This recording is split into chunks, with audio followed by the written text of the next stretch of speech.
থানার বড়বাবুর নির্দেশে বিশাল রণ সাজে সজ্জিত পুলিশ বাহিনী বিশ্রামগঞ্জ দশরথপল্লী এলাকার কুখ্যাত মাদক কারবারি সঞ্জয় শর্মার বাড়িতে আচমকা হানা দেয়। দীর্ঘ কয়েক ঘন্টা অভিযানকালে তার বাড়ি থেকে উদ্ধার করা হয় প্রচুর পরিমাণে নেশাদ্রব্য।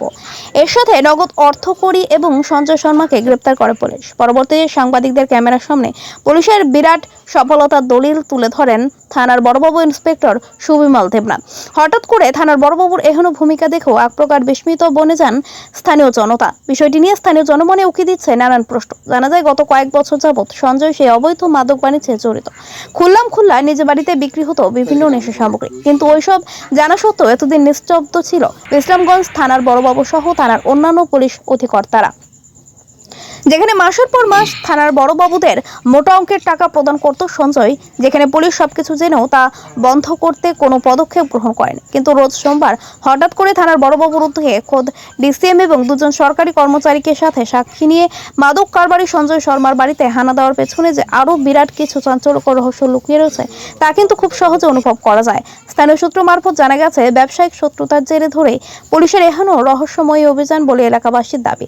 পুলিশ সেখানে শুধুমাত্র পক্ষপাতিত্ব নিয়েছিল। একটি বিশ্বস্ত সূত্রের খবর, সঞ্জয় শর্মা দীর্ঘ বছর যাবৎ বিশ্রামগঞ্জ স্থিত তার নিজ বাড়িতে বসে বিভিন্ন নেশা সামগ্রী বিক্রি করতেন। প্রতিনিয়ত তার বাড়িতে নেশাখোর ব্যক্তিদের ভিড়। এলাকাবাসীর তরফে পুলিশকে খবর দেওয়া হলেও ওনারা সেই বিষয়ে কোনো কর্ণপাত করতেন না। এক প্রকার টাকার নিকট নিজ দায়িত্ব কেউ বিকিয়ে দিয়েছিলেন থানার ওসি সাহেব। এছাড়াও জানা গেছে, অবৈধ নেশা বাণিজ্য করার সুবাদে সঞ্জয় প্রতি মাসে থানাকে মোটা অঙ্কের টাকা প্রদান করত। সেই টাকায় ভাগ বসাতেন স্বয়ং ওসি ইন্সপেক্টর সুবিমল দেবনাথ। কিন্তু সঞ্জয় সাধারণত খুচরো নেশা সামগ্রী বিক্রেতা হিসেবেই পরিচিত। প্রতি মাসে বিশ্রামগঞ্জ থানা এলাকায় আমদানি করা হচ্ছে কয়েক লক্ষ টাকা মূল্যের নেশাদ্রব্য। আরও ওইসব নেশা সামগ্রী মূলত বিশ্রামগঞ্জ এলাকার মাদক কিং একাধিক ব্যক্তিদের হাত ধরে এলাকায় প্রবেশ করত। তাদের হাত ধরে এলাকায় আমদানি করা হতো লক্ষ লক্ষ টাকা মূল্যের স্কপ, ফেন্সিডিল সহ বিভিন্ন নেশাদ্রব্য। বিশ্রামগঞ্জ এলাকায় গড়ে উঠেছে নেশার সিন্ডিকেট। নির্দিষ্ট জায়গায় মজুদ হচ্ছে, পরবর্তী আবার সেখান থেকে রপ্তানি হচ্ছে বিভিন্ন প্রান্তে। জানা গেছে, নেশার সিন্ডিকেট দুই কুখ্যাত মাদক কারবারি সিল মার্কা বিজেপি কর্মী। বিজেপি পতাকা গায়ে ঝুড়িয়ে দীর্ঘ বছর যাবৎ চলছে তাদের অবৈধ মাদক কারবার।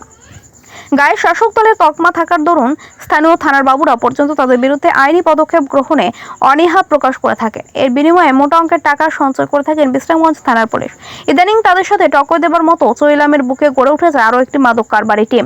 সেই সিন্ডিকেটের সদস্য আবার চৈলামের বুকে রাজনৈতিক সন্ত্রাসে খুন হওয়া শহীদ মিয়া হত্যা মামলার অভিযুক্ত আসামিও রয়েছে। রাজনৈতিক তকমা লাগিয়ে বর্তমানে অবৈধ মাদক বাণিজ্যের কিং বনে যায়, যার সুবাদে পুলিশও তাদের বিরুদ্ধে পর্যাপ্ত পদক্ষেপ গ্রহণে নারাজ। বিনিময়ে মাসিক কয়েক লক্ষ টাকা আয় করে থাকেন পুলিশ। তাদের হাত ধরে স্থানীয় এবং বহি এলাকায় খুচরো মাদক বিক্রেতাদের নিকট সাপ্লাই হতো ফেন্সিডিল, স্কপ, ড্রাগস সহ বিভিন্ন নেশা সামগ্রী। একসময় সঞ্জয় শর্মার সাথে গভীর সম্পর্ক হয়ে ওঠে চৈলামের সাথে। সঞ্জয় চাহিদা মতো নেশা সামগ্রী যোগান দিতে চৈলাম এলাকা থেকে দীর্ঘ সময় ধরে তাদের অবৈধ মাদক কারবারি জারি ছিল। কিন্তু ইদানিং সঞ্জয় শর্মা বিশ্রামগঞ্জ স্থিত মাদক কারবারিদের নিকট থেকে নেশা সামগ্রী ক্রয় করত। সেই খবর কোনো এক মারফত পৌঁছে যান চৈলাম মাদক কারবারিদের নিকট। সেই খবর পাওয়া মাত্রই তেলে বেগুনে জ্বলে ওঠে চৈলামের টিম। সেটাই সঞ্জয়ের জন্য কাল হয়ে দাঁড়ায়। জানা গেছে, চৈলামের টিম বিশ্রামগঞ্জ থানার বড়বাবু সহিত নতুন রফা করে মোটা অঙ্কের টাকায় কাবু হয় পুলিশ। পরবর্তী পরিণামের মাদক সিন্ডিকেটের নির্দেশ মোতাবেক বিশ্রামগঞ্জ থানার পুলিশ সুনির্দিষ্ট তথ্যের ভিত্তিতে সেদিন সঞ্জয়ের গোপন আস্তানায় হানা দেয়। অভিযোগকালে বেশ সফলতা পায় পুলিশ। মূলত চৈলাম মাদক কারবারিদের নিকট থেকে নেশাদ্রব্য ক্রয় না করায় তার খেসারত দিতে হলো সদ্য বিশ্রামগঞ্জ থানায় এনডিপিএস ধারায় গ্রেপ্তার হওয়া সঞ্জয়। তবে পুলিশ ইতিমধ্যে সঞ্জয়ের বিরুদ্ধে এনডিপিএস ধারায় মামলা গ্রহণ করে ঘটনার তদন্ত শুরু করেছে। তবে ঘটনার সঠিক তদন্ত কতটুকু হবে সেটাই মূল প্রশ্ন।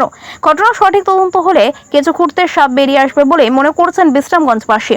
এছাড়াও এলাকাবাসীর দাবি, নেশার কবলে প্রতিনিয়ত ধ্বংসের মুখে ধাবিত হচ্ছে বর্তমান যুব সমাজ। বর্তমানে বিশ্রামগঞ্জ এলাকার প্রতিটি অলিতে গলিতে মিলেছে চাহিদা মতো বিভিন্ন নেশা সামগ্রী। সঞ্জয় শর্মার মতো আরো অসংখ্য ক্ষুদ্র নেশা বিক্রেতা রয়েছে। পুলিশ সবকিছু জানা সত্ত্বেও ওইসব নেশা বিক্রেতাদের বিরুদ্ধে কোনো আইনি পদক্ষেপ গ্রহণ করছে না। বিনিময়ে মাসিক মোটা অঙ্কের টাকা রোজগারের ধান্ধায় মতো এক পর্যায়ে বিশ্রামগঞ্জ থানা পুলিশের নিষ্কর্মায় গোটা এলাকা জুড়ে বৃদ্ধি পাচ্ছে নেশার প্রকোপ।